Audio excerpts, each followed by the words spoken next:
going to speak for about 5 minutes, and then I will introduce our students. I think you should just come up now.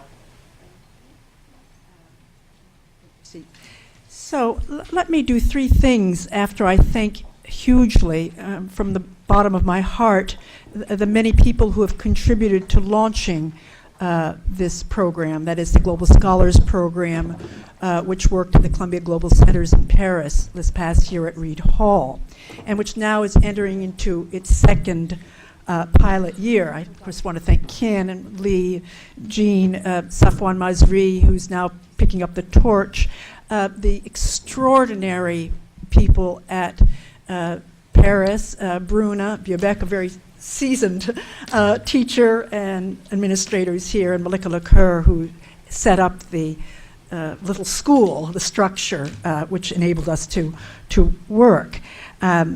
I want to also thank the Office of Global Programs for its immense support, Nancy Bobrovitz, who brought in funding that made it possible, and not least the heads of my board at the Blinken European Institute, Ambassador and Vera Blinken, who have come here today. So thank you very, very much.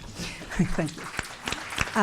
But now, let me speak about the program briefly, what it does, then the lessons learned as we go forward, I hope for many years and in many different ways. And finally, it gives some highlights from my experience of our Columbia Barnard undergraduates as they trained me to lead the program, or retrained me. Okay. First of all, the program, briefly, you can find it in the flyer, which is around and about, which says Global Scholars Program, and has a very beautiful symbol on it, which is the fruit of Cassandra Nozel's work. So it provided for selected students chosen on the basis of their projects with the mentorship of a Columbia advisor to spend 7 months at the Global Centers in Paris. So a term in a summer, a long period, the longest we could eke out of their very crowded 4-year experience at Columbia, which is a problem. There they took an intense colloquium dedicated to a particular issue. Last year, the rise and crisis of middle classes and global perspective. They read Buddenbrooks. They also read latest literature on global class inequalities from economic perspectives.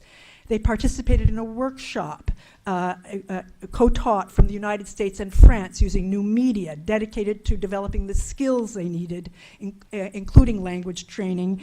They went to university courses in the French system, mainly at Sciences Po, and they participated in all kinds of co-curricular activities to get them out on the ground to the degree that they wanted to and that we could. The overarching goal, however, is to complete that research project and learn the skills that we think are necessary to do so successfully, and continue then to be able to choose projects on which they can do their research and thereby, in some ways be very autonomous as they go out into the world.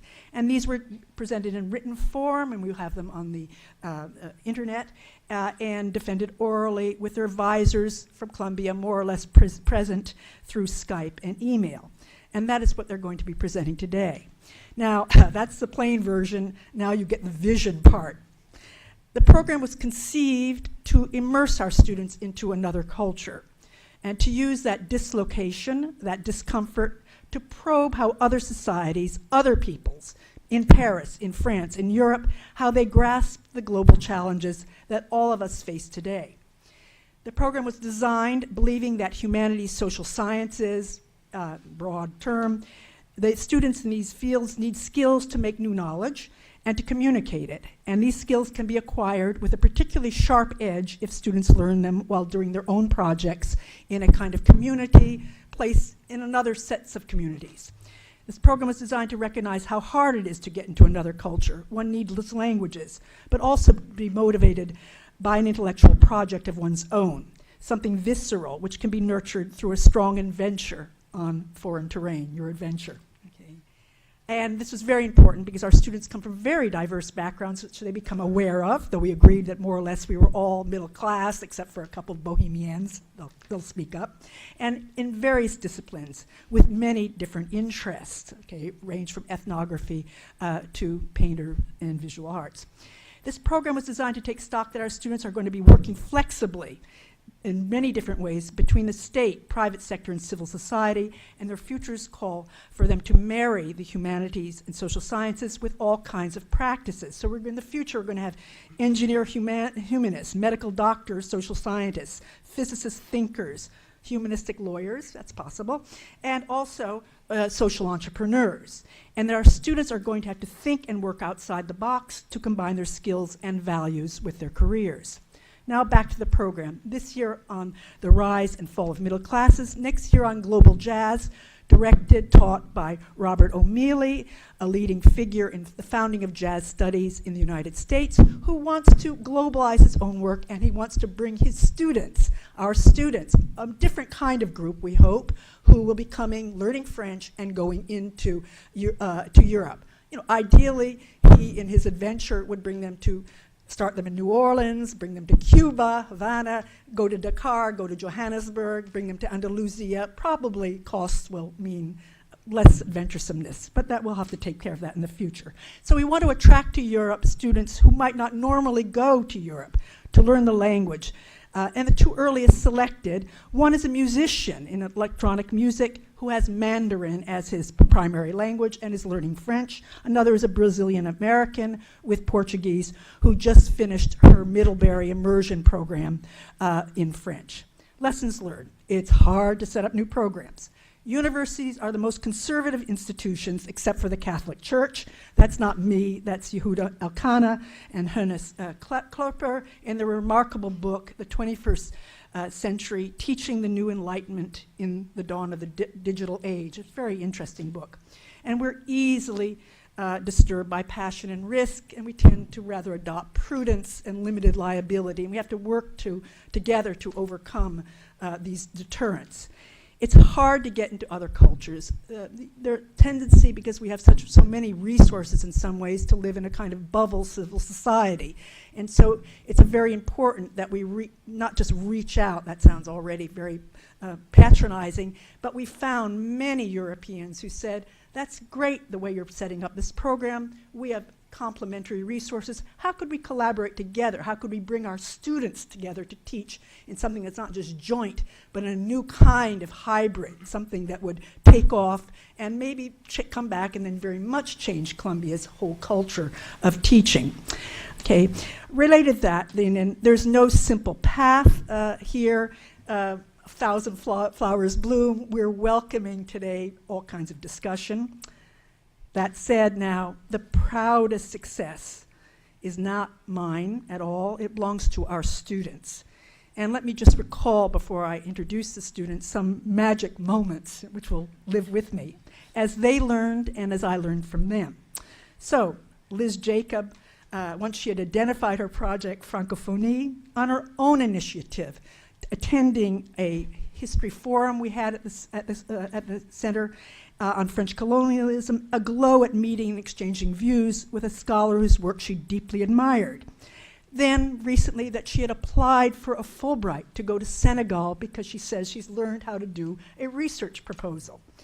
Ella Wagner, chic in a hard hat, anti-radiation boots and jacket, in the engine room of the nuclear reactor at Chinon. We didn't tell parents about that. Asking a question of the engineer who distinguished carefully between something called sécurité, which was not that great, and sûreté, to insist that in France there could never be a nuclear meltdown. Cassie Nozel, at first Googling her hometown, a gated community, to see where it stood in the world. Then pictures of her at Pisa, where she had gone to work on Enrico Dini, a pioneering architect in 3D printing. There she is amid cement vats and load cranes. Cassie bringing her parents back, Haitian Jamaican Americans who'd never been to Europe, back to Pisa to see the factory.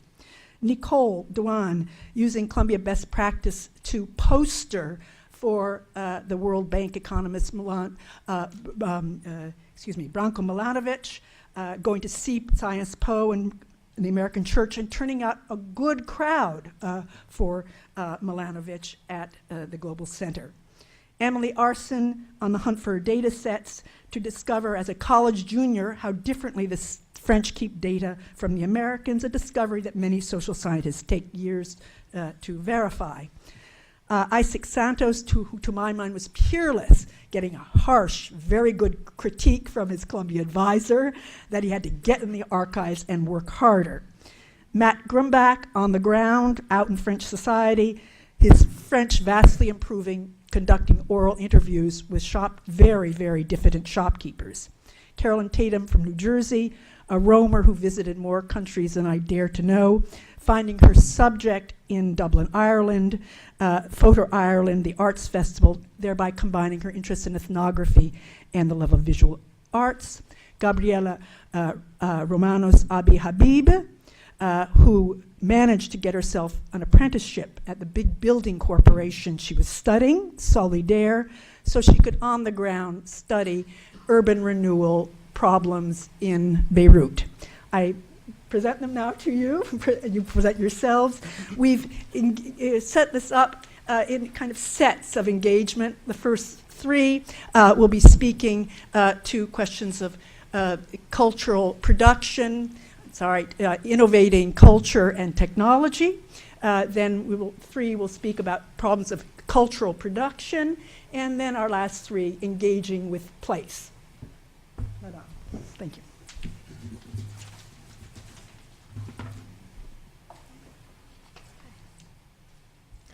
Hello, I'm Elizabeth Jacob, and my research today addresses the stakes of the French language in early post-colonial Africa. Put most simply, francophonie refers to the ensemble of people who speak and use the French language. Many scholars argue that francophonie has also an inherently spiritual component, that it entails a sense of belonging to a community, a spirit of solidarity that joins people together through the sharing of the same language and culture. During the decade between 1960 and 1970, the first 10 years of independence in most Francophone African states, political leaders tried to harness this shared sense of community within francophonie to create a means for post-colonial international cooperation. They argued that French was no longer the language of the colonizer, and they insisted on their desire to transcend the injustices of their historically exploitative relationship with France. So in this new vision of international cooperation, the French language assumed a number of admirable qualities. We see it for lovers of philosophy. The French language was a language of liberty, of the voice of French humanism and republicanism. For linguists like Senegal's Léopold Sédar Senghor, it was the language of literature, known for its beauty, natural elegance, logic, precision. And finally, for politicians, it was a language of pragmatism. It was an African state's essential ticket to international aid and resources. So in this context, francophonie and the French language seemed like a pretty perfect solution to African post-colonial identity and offered great possibilities for international cooperation. But for some, the persistence of the French language in post-colonial Africa was not so much for international cooperation, so much as it signaled signs of neocolonial corruption. And this rejection of the French language and culture can be seen most vividly in the rhetoric of the May 1968 student protests at the University of Dakar.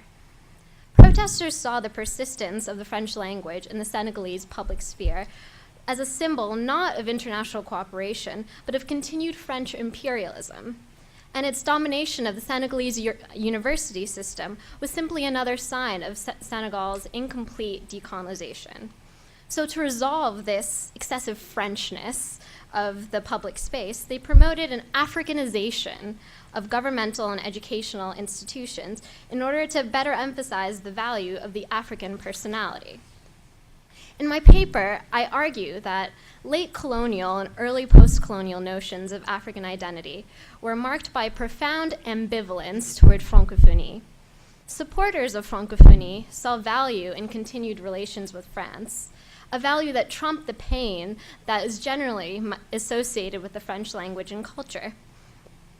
But for the few who were more openly sensitive to French neocolonialism, a greater balance between Francophonie and African cultural history and traditions seemed to be the way forward.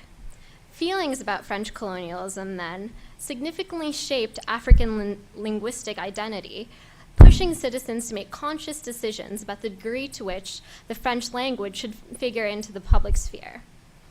So in this sense, we see that language, while many of us may take it for a given, in the case of Francophonie, it really has made all of the difference. Thank you.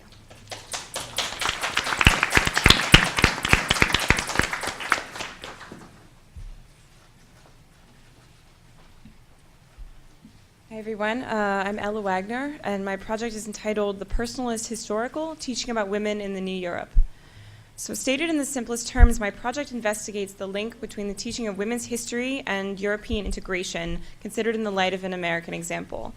Women's history is not just the history of all the things women have done. It also tends to highlight not just how women have been ignored by historical narratives, but how the tools of traditional history tend to further increase their invisibility.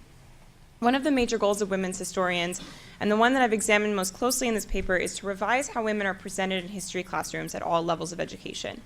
In most cases, this doesn't mean changing a negative representation of women so much as it means constructing a new one. The development of women's history proceeded more rapidly in the United States and the UK during the 1970s and 1980s for a variety of reasons.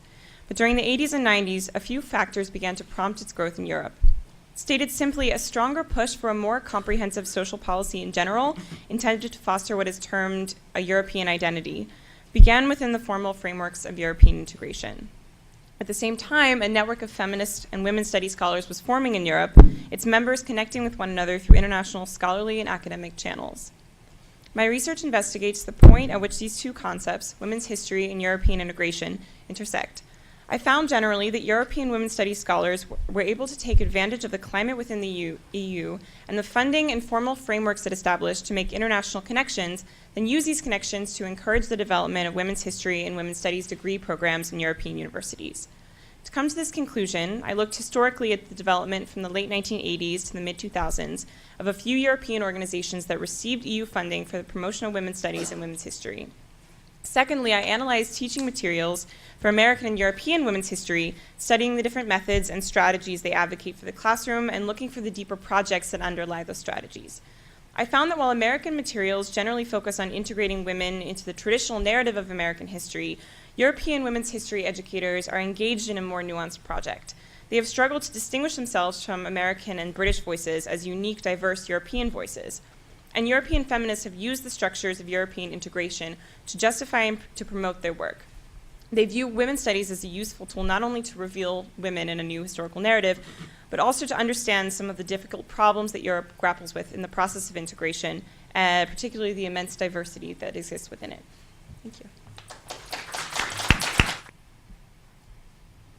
Hello, everyone. My name is Cassandra Nozel, and this summer I worked on a project that incorporated large-scale 3D printing for use in emergency architecture. 3D printing is a process in which a 3D object created in the computer, such as a piece of jewelry, a toy, or in the case of my project, a house, can be printed into the real world by way of depositing or fusing together extremely thin layers of material until the object is complete. The process is special because it can cheaply manufacture objects that are normally impossible to produce using traditional methods. When brought into the large scale, its benefits are even better, and I will discuss them a little later. In my research, I attempted to answer these questions. Who is working in the business of large-scale 3D printing? Is this type of printing ready to be deployed for use in emergency architecture today? If so, what situations would it be appropriate for, and in what ways could the technology be improved upon?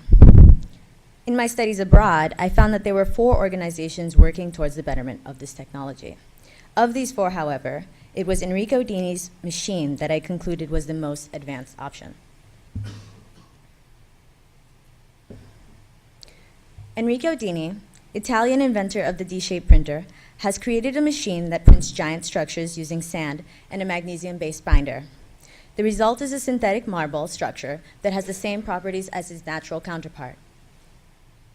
Stronger than Portland cement, the creations require no internal supports, are 100% environmentally friendly, and costs far less to create than through regular processes. Complexity is practically free because cost and the time necessary to print is based on the amount of materials used and not on the difficulty of production. The machine is portable enough to be packed onto a truck and can be set up by 2 people. When all of these features are applied to emergency architecture situations, the implications could be huge. Emergency architecture is the practice of creating inexpensive, sustainable housing solutions for people who have survived natural disasters or have been displaced because of war. In this photo here, there's a Haitian boy looking at, staring out over at us, and behind him is his new home. You can see that it's not exactly the best thing in the whole world, and that really a solution needs to be found. And I believe one of these solutions is 3D printing. In my studies, I discovered that this type of 3D printing would indeed be an inexpensive and quick way to rebuild sustainable housing in areas affected by flooding, hurricanes, and tornadoes. And this is why I chose Haiti as a sort of topic here, because it does fit in these situations. It recently experienced a lot of flooding and, of course, the earthquake. The printer would be using materials from the area, could be easily transported to the site, and could eventually become a way for the community to generate income once housing was rebuilt. After visiting the machine and interviewing Dini, however, I concluded that while it currently has the capacity to be used in emergency situations today, the technology still has a long ways to go, especially in terms of resolution quality, speed, and machine cost. These improvements have yet to be achieved because of the crippling costs associated with their development. Things have been made worse because of the economic crash, and since then, Dini has had a hard time finding investors. I believe, however, that this technology will change the shape of architecture. Today, a team of entrepreneurs, including myself, have teamed up to create the foundations for D-Shape North America, the New York-based version of Dini's original company, D-Shape. Dini plans to join us here, and we hope that together we can find more investors, clients, and connections. Our goal is to be the first global distributor of large-scale 3D printers. We hope that in developing this technology, we can change the face of architecture, whether the conventional or emergency kind, and create a world where we are not limited by traditional practices of construction, but are instead freed by its infinite possibilities. Thank you.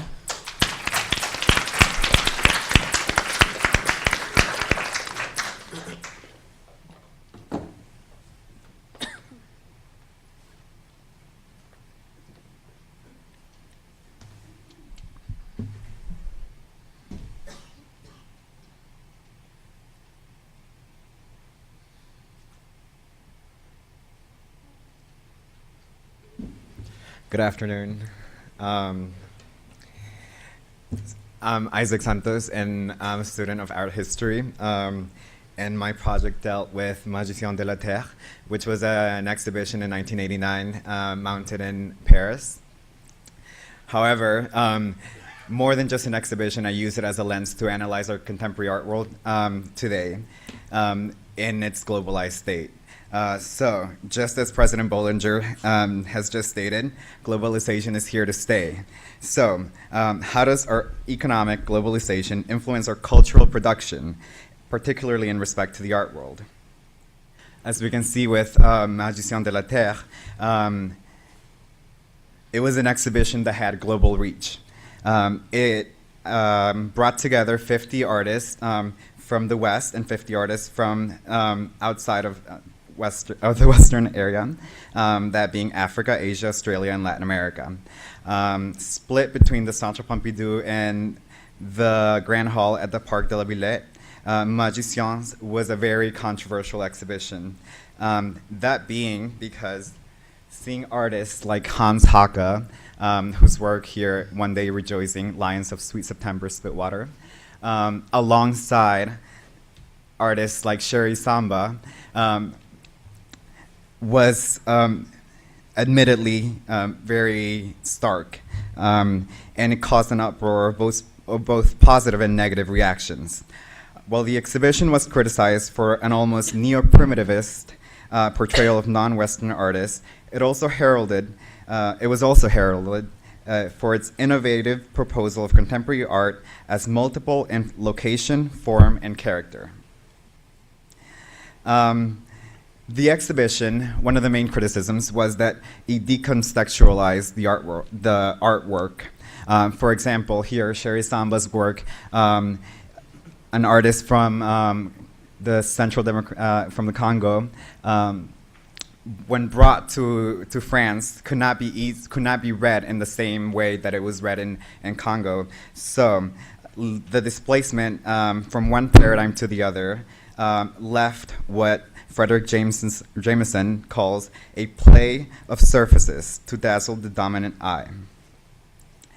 However, my approach was to see the exhibit in more than just its art content and examine it within the historical moment in which it was mounted. Paris in 1989 was in its bicentennial of the French Revolution, and as such wanted to establish itself as a global city, one that was progressive in all its forms. So, in another way, in analyzing it as a global city, I look at it from Saskia Sayason's conception of the global city, and analyze its highly specialized financial institutions as parallel to highly specialized art practices, those being blockbuster museum exhibits, global biennales, multiple, manifold art galleries, commercial auction houses, etc. Thus, highly specialized artistic practices are concentrated in these global cities, which count New York, London, Paris, while artistic production is increasingly decentralized to the periphery, outside the city or the third world, which was the term used when this exhibit was mounted. However, more than just a global city, in 1989, we've obviously moved, and 1989 can seem like a world away. So we have to examine our contemporary state, and as such, I analyze another work by Sassen, Global Networks Link Cities, and track the developing world in cities such as Sao Paulo, Shanghai, Beirut, Mexico City, cities that are also displaying a new form of globality, and as such have started influencing the art discourse as one that is multiple in plural in form. What locations that were once considered peripheral are now influencing artistic dialogue. For example, the 2006 Dakar Biennale, and as an example of what globality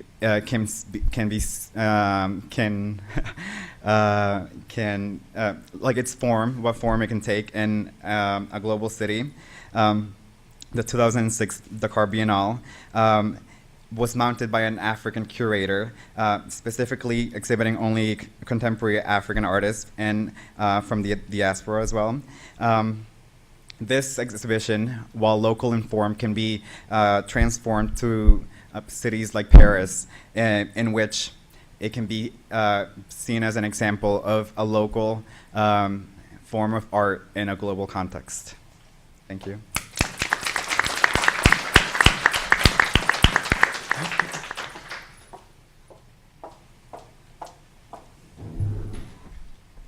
Hi there, my name is Noelle and I study anthropology and art history. My GSP research has been on the effects of labor practice and legislation in the European high fashion modeling industry, specifically in Paris and London.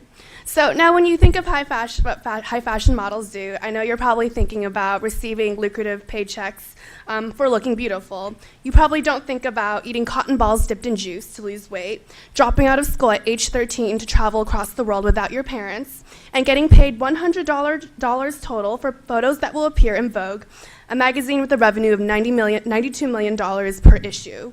The modeling industry is an ideal specimen for examining labor relations within both a global and local context, because it is fairly unregulated compared to other career industries based on aesthetics and performance, such as athletics and acting. Models themselves are the products and laborers in this industry, and I argue that they are an alienated form of labor because they never interact with the final consumer. That is, you and me sitting in the waiting room at our doctor's office, perusing a magazine with their image in it.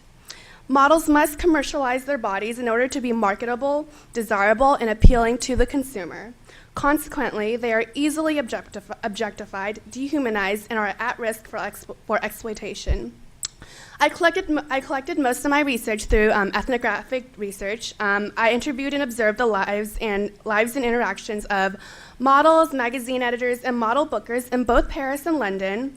I also consulted with lawyers who worked in the modeling industry, and I looked at legislation, labor practices, and union practices in Paris and London. I observed the interactions and interconnected lives of these models, editors, and bookers, taking notes when they let me into their apartments, offices, and backstage at Paris Fashion Week. I also used the definition of emotional labor to provide a framework for my work, as defined by sociologist Arlie Russell Hochschild in the book, The Managed Heart, Commercialization of Human Feeling. Emotional labor, as defined, is a labor that requires one to induce or suppress feeling in order to sustain the outward continence that produces the proper state of mind in others. This kind of labor calls for a coordination of mind and feeling, and it sometimes draws on a source of self that we honor as deep and integral to our individuality. This concept is important because while Hochschild makes a distinction between physical labor and emotional labor, models are engaging in both forms of labor at the very same time. To paraphrase one fashion editor I interviewed, they must be human mannequins, but mannequins with personality. Consequently, at the end of my research, I discovered that even though the UK has privatized regulation through codes of conduct, and France has made it a statewide affair through legislation, the modeling industry is essentially unable to be regulated due to the combination of creative individuals who refuse to follow the rules and the objectification and commoditization of the human body that is inherent in the act of modeling. In spite of the two different ways in which regulation has taken place in recent years in France and the United Kingdom, the outcome is still unclear, and many of the problems entrenched within the relationship between model and labor are still existent due to the creative nature of the fashion industry. That is, it's an industry that prides itself on not following conventional rules, on breaking the rules. Many models do enjoy their jobs and they enjoy the labor that they produce, but they must make compromises in order for them to succeed at the job, whether it's maintaining or slimming down to a certain weight, putting up with intrusive backstage photographers who film them while they're changing, keeping mum about unprofessional but influential clients, or becoming in debt to the agency. Within the UK and France, these two countries with very strong fashion industries, models have become important laborers and contributors to the economy, and their protection and management is intrinsically tied to the well-being of the economic and cultural cachet of the fashion capitals. Thank you.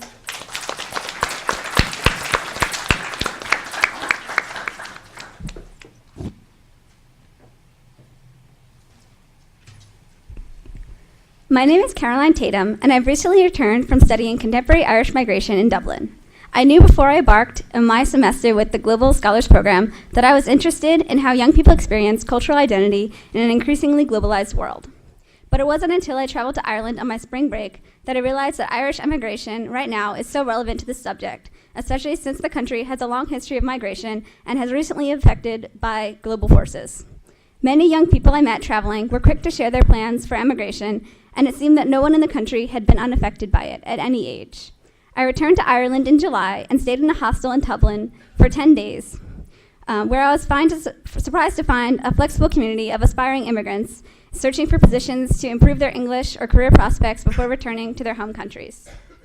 Since the crash of Ireland's economic boom in 2008, many young Irish people are faced with choosing between their career or their country, most leaving forever once they go abroad, as so many Irish immigrants have in the past. While some politicians have written off emigration as a lifestyle choice, those leaving often feel that they'd have stayed if only they could.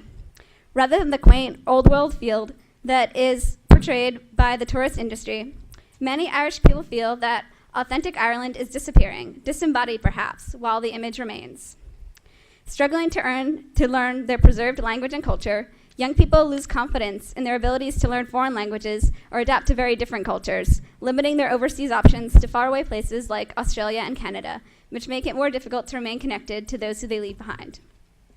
Despite the fact that most people would rather not leave their homeland when they leave their parental home, many feel that their country doesn't provide opportunities for its young people to grow, the normal route being college, Dublin, and then abroad because there are so few options available for highly skilled people since the economic crisis, especially when employers favor those with untraditionally intense work ethics, international connections, and foreign language skills. My return to Ireland was opportune because I arrived just in time for the month-long Photo Ireland Festival, whose current theme is migration. One of the featured exhibitions from the festival, Unsettled by Isabelle Petier, resonated deeply with viewers despite the fact that its subject is in the Netherlands. Her portraits and landscapes, such as the one on the top left corner, provide more of an aesthetic sentiment of frustration rather than an objective documentation of young people forced to relocate from their home village outside of Antwerp to make way for industry. Another featured piece, David Monahan's Living Leaving, such as the one on the top right, uses photography to document the individuals and families leaving Ireland in order to preserve them from the anonymity of history, highlighting that Irish immigrants today are no less brave than those of the past despite modern conveniences. Evan Bugle's Ballyfermo, A Migrating Landscape, is a collection of black and white photos that reek with nostalgia, such as the one on the bottom left, despite having all been photographed this year during regular walks through his college town.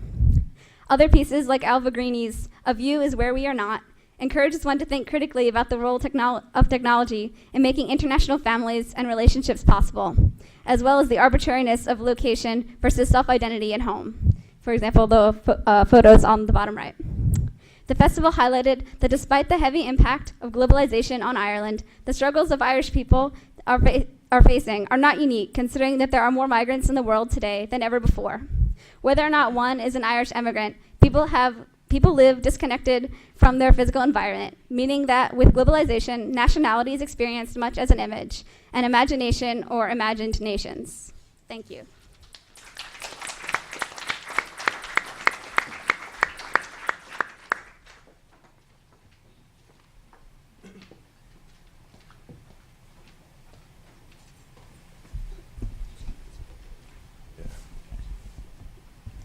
Hello, I'm Matthew Grumbeck, and I titled my summer research project, The Bridge Between Local and Global, Commerce and Consumption in the 18th Arrondissement of Paris. I used ethnographic and archival research methods to examine 3 commerce sectors in the Goutte d'Or neighborhood in the 18th Arrondissement. I interviewed the owners and employees of grocery stores selling traditional food, textile clothing stores, and mobile phone stores specializing in international calling. The Goutte d'Or is mostly comprised of immigrants from North and West Africa. There has been a recent influx of immigrants from China and Southeast Asia.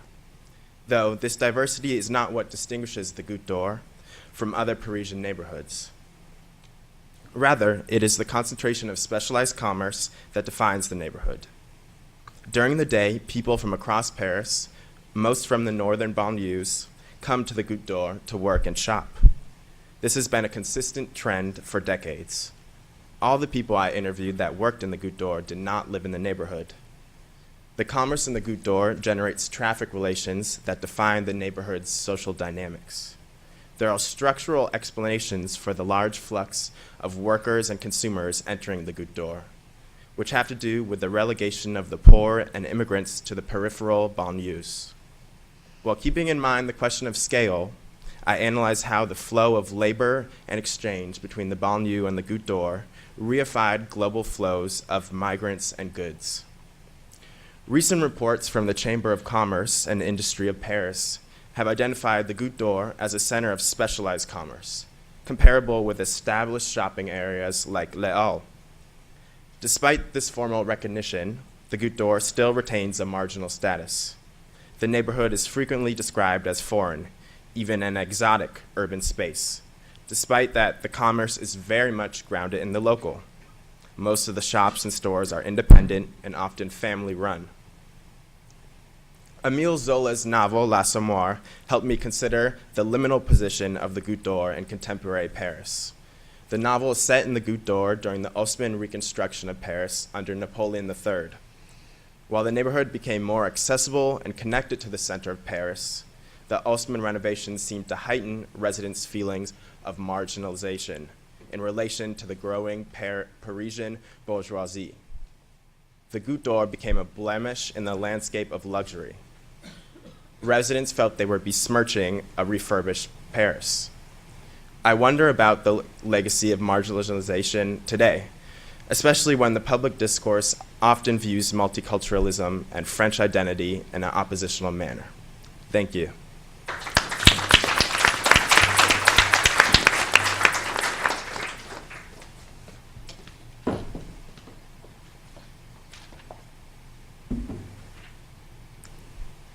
Hi, my name is Emily Erson, and I looked at inequalities in health between the native French population and the immigrant population, specifically looking at asthma.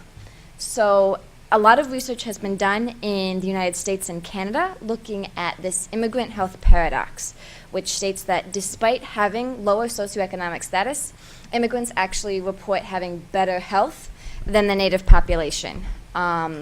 And because France has limited information on ethnicity and race, not much research has been done applying the paradox to international data. And I chose asthma specifically to look at because it is colloquially known as the poor man's disease. It disproportionately affects individuals who are socioeconomically disadvantaged and live in urban areas, which is often where immigrants reside, as well as the socioeconomic status that they fall into. So I had two research questions to apply this data. So one, are individuals born in France more likely to be asthmatic than individuals who have immigrated to France? And then within that asthmatic population, are the native French individuals more likely to have severe asthma, present more severe asthmatic symptoms? So then to address these questions, I used secondary data analysis using logistic and multivariate logistic regressions. So basically controlling for these different socioeconomic, demographic, and health variables, including whether or not an individual receives healthcare status, or healthcare insurance, excuse me, how that, controlling for all these different variables, what then the effect of being born in France has on the likelihood that an individual is asthmatic or has severe asthma. So then my two dependent variables were the likelihood that an individual is asthmatic and the severity of their asthma. And so I won't show you all of my numbers, but my results basically found that immigrants were less likely to be asthmatic, as well as less likely to have severe asthma, which then supports the immigrant health paradox. And so we can apply those findings to France. And so basically, this part of what is paradoxical is, despite having lower socioeconomic status, immigrants are also less likely to have healthcare coverage. So this suggests that immigrants could actually lose their health benefits after prolonged time in a host country, which has actually been seen in a lot of the research done in the US. So future research should look into possible causes of this immigrant health paradox so that policy can be directed to alleviating this acculturation and loss of health in immigrants. Thank you.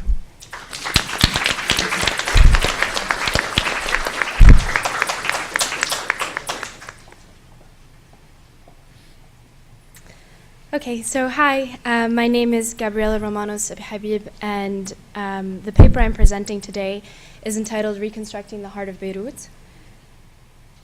In a 1974 Chicago Tribune article, Journalist Horst Sutton wrote, "Somewhere between the skyscrapers and the souks beats the true heart of Beirut." Poetic and perhaps dramatic as it may seem, this sentence holds as true today as it did in 1974, just 1 year before a 15-year civil war ravaged the Lebanese Republic and its Beirut capital. The war, which had severe socio-political and economic ramifications, also left Beirut's urban fabric in shambles. The city center, where Beirut is representative of Lebanon's 18 recognized religious sects and all social classes, used to mingle in places such as Martyrs Square, that you can see on the screen, was decimated. It is here that the joint stock company Solidaire et la Société Libanaise pour le Développement et la Reconstruction de Beyrouth began its work. Founded in 1994 with great personal initiative and government sponsorship, Solidaire was established in the mind frame that, in order for Lebanon to regain solid footing and enter the global economy, a corporate-oriented revival process had to be undertaken, focusing on the historic city center, or as it came to be known, the Beirut Central District, or BCD. A private initiative, Solidaire was entrusted with all rehabilitation works of the Central District, which would amount to some 1.8 million square meters, 8% of the Beirut metropolitan area, and 4.69 million square meters of total built-up area with mixed-use facilities. The resulting developed space, while undoubtedly beautiful, as you can see, is far from natural and very much exclusive. The rehabilitation of spaces, particularly public spaces, under the direction of a private, profit-driven company, and in a post-conflict society that has already been very much divided along sectarian lines, only serves to further stratify the population. The existing public spaces, surrounded by or contained in upscale shopping or residential areas, are highly securitized and lack the inclusive feeling of pre-war public spaces, and therefore discourage citizenship participation and exchange.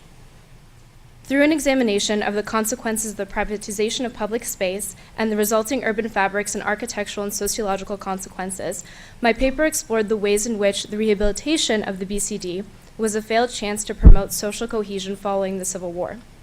That said, and something I came to realize throughout my research, and would like to say before continuing, is that the social stratification that exists today is not Solidaire's responsibility.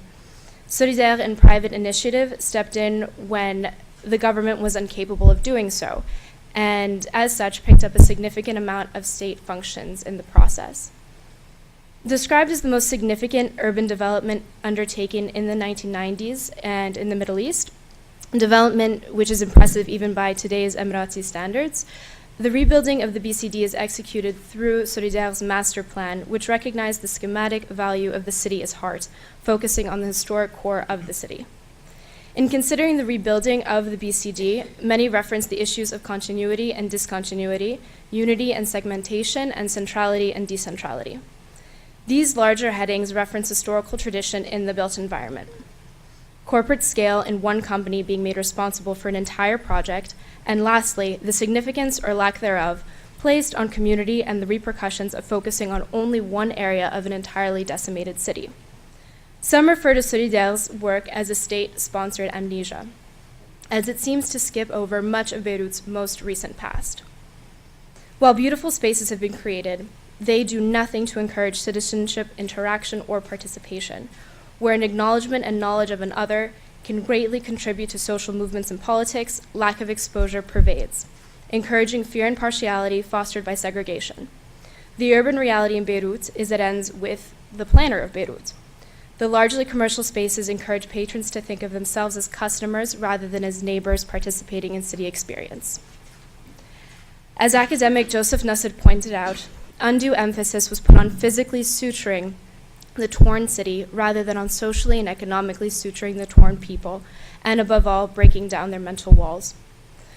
This resulted in the construction of a city center that, while aesthetically pleasing, no longer serves as the actual center of the city, despite its location.